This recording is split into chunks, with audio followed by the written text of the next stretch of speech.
Mendiang pemimpin Hamas Yahya Sinwar memiliki adik yang masih hidup bernama Muhammad Sinwar. Sepeninggal Sinwar, kini dilaporkan bahwa Muhammad Sinwar menjadi pemimpin de facto sayap militer Hamas di Gaza.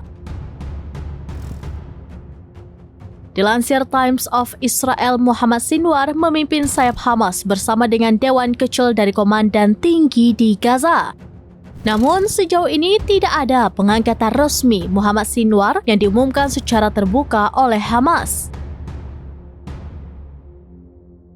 Hamas diketahui juga belum mengkonfirmasi kematian mantan kepala sayap militernya Muhammad Deif.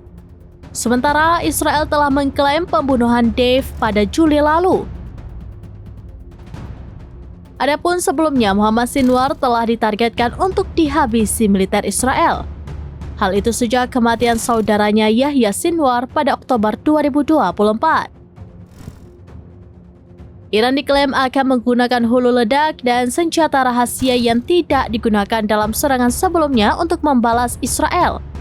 Kemungkinan rencana itu terungkap dari salah satu pejabat Mesir.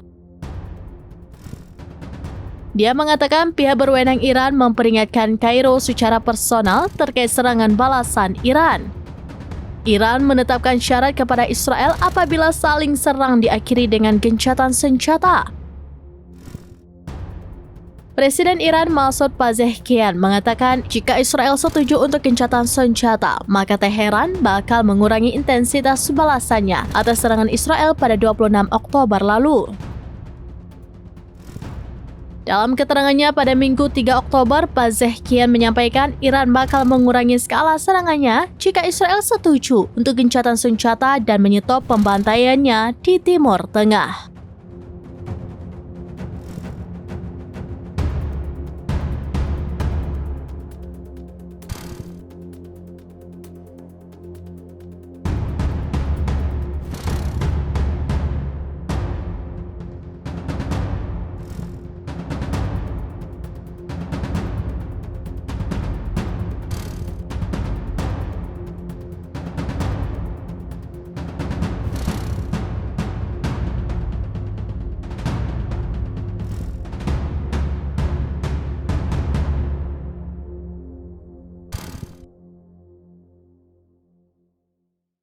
Download Tribun X sekarang, menghadirkan lokal menjadi Indonesia.